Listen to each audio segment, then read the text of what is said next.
I identify, I relate, and I connect more with black people because I know what it's like to be made fun of for my complexion. What's good, everybody?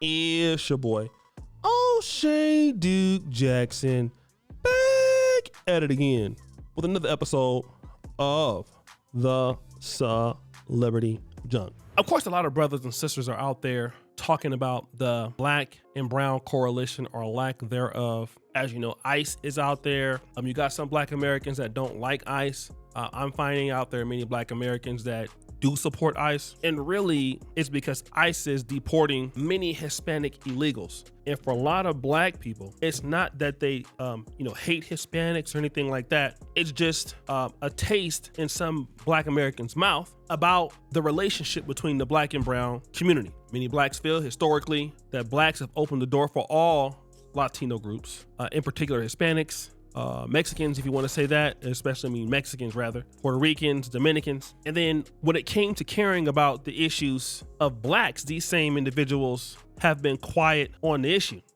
But then, as you know, because most blacks are Democratic, in the Kool-Aid that comes from the Democratic Party, especially from black leadership, is to continue on supporting other minorities. And this is what blacks do. We typically put our issues aside for everybody else. It's what the National Urban League is doing. And so now once this continues to happen, these other groups do not change their strategy to support us. It never happens. I can see the National Urban League standing with Hispanics in immigration. I never see and correct me if I'm wrong, but I've never seen where we will see black groups, Hispanic groups saying, hey, we want to stand with blacks in what they're doing. I'm not trying to say you don't have some pockets that might do it, but it's not often, okay? This is what I'm getting at. So now with that being the case, you have some blacks who are still saying that we need to unite with Hispanics. The system got us so brainwashed, it's crazy. In every video when I'm speaking out for the Latinas to protest, which is their right, it's their right to protest, every black person in the comments talking about this ain't our fight, sit it out. I'm like, bro, it makes every sense for us to join forces right now. They got us so brainwashed, we working against each other, and the real enemy is just sitting here laughing at us. I'm about to give y'all 5 reasons why it makes sense for us to join the brown or the Latina, whatever y'all want to say. Latinos, not Latinas, Latinos. 1, shared struggles with systematic oppression. Both of our races have faced racism, police brutality, mass incarceration by the very same oppressors that they are facing right now. I don't understand why y'all wouldn't want to collab with them right now. Now, it's one way to look at it, okay? I'm not going to be disrespectful towards the brother. He's a young guy, and he's looking at it in the way that on paper, it seems like it would be feasible, okay? This is very similar to blacks and Pan-Africanism, okay? In theory, groups coming together should equal a win for both parties, okay? But I want you to listen to what this young lady says, who's an Afro-Latina. My whole life, I just have never been attracted to Latino men. I've always dated black men, so Africans, Haitians, Jamaicans, like that's just what I'm naturally attracted to. And so I stated that, and he responded and said, oh, maybe if I lower my pants and drag them down with my ass showing, maybe then you'll like me. What is that even supposed to mean? Like, what are you implying when it comes to black people? There has also been moments where I'm with another like fair tone Dominican, and I remember one time I went to BJ's, and when we got there, she said, oh my God, there's so many black people around. I was like, what are you talking about? When I hear stuff like that, when I hear Dominicans say stuff like that, or even just any Latino country, like person, whatever, say that, like, it really pisses me the fuck off. I really hate this narrative that some Latino people look at black people this way, like there isn't black excellence and luxury classy people, classy black people, all of the above, and they just look at them like this ghetto trash, when I know that's not true. It's not true, and it really upsets me. And obviously I am of color, so I identify, I relate, and I connect more with black people because I know what it's like to be made fun of for my complexion. That happened my whole childhood, where I got made fun of because of my complexion, and I hated that. I hated getting tanned before. I would hide under the tree and I'll be like, I don't want to get tanned, and now, thank God, I love my complexion.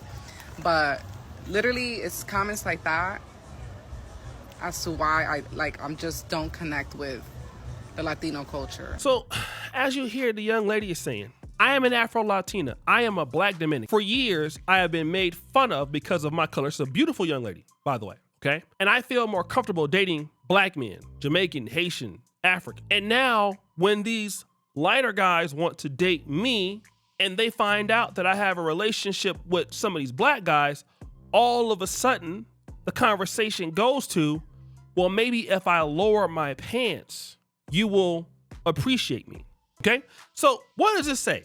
Number one, it doesn't say that all people from this community feel like this. It's not what we're saying. But what does it indicate? It indicates to me that the Hispanic community and the Black community have different goals, all right? And in the struggle, and even if both particular groups face certain challenges, especially with racism or white supremacy, then one can argue, who brings equality to the collaboration? We're talking about a collaboration, but we're not talking about a collaboration if it's 80-20. We're not talking about a collaboration that's 90-10. I'm in Uganda, I can tell you, I've done collaborations with certain entities, private and not private sector. And I can tell you, from what I have ventured off into and the work that I've put into, it's not a 50-50 collaboration. And most things are not 50-50, right?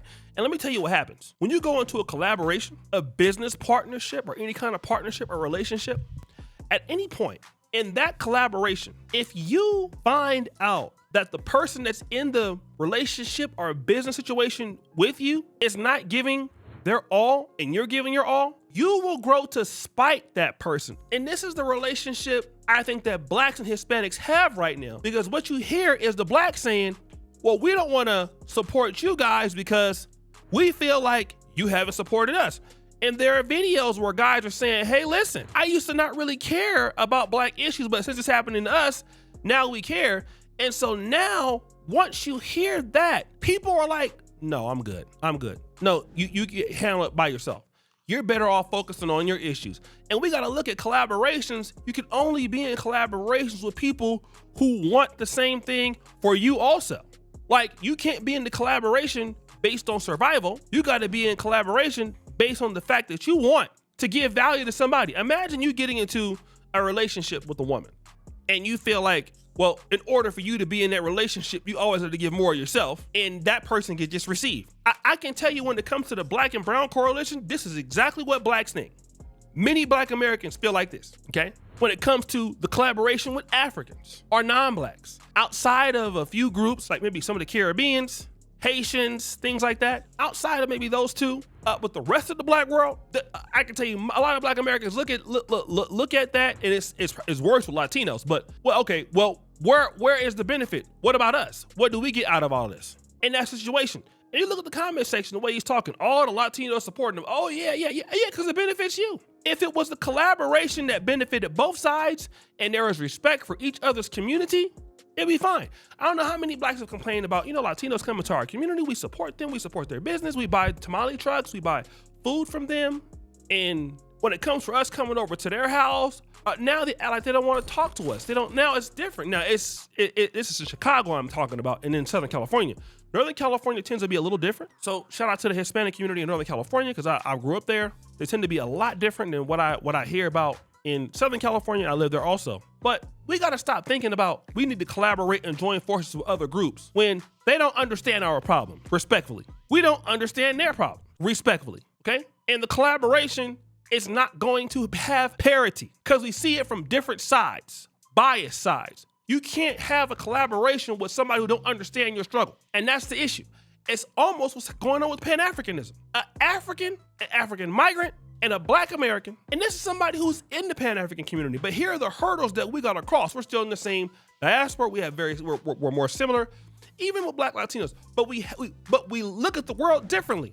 For an example, an African does not really look at, for the most part, on average, interracial relationships being a negative thing, and then still holding the ideology of being Pan-African. African can be Pan-African, put on all the traditional wear, and very much have a white wife and prefer white women, and then that person is not looked down upon.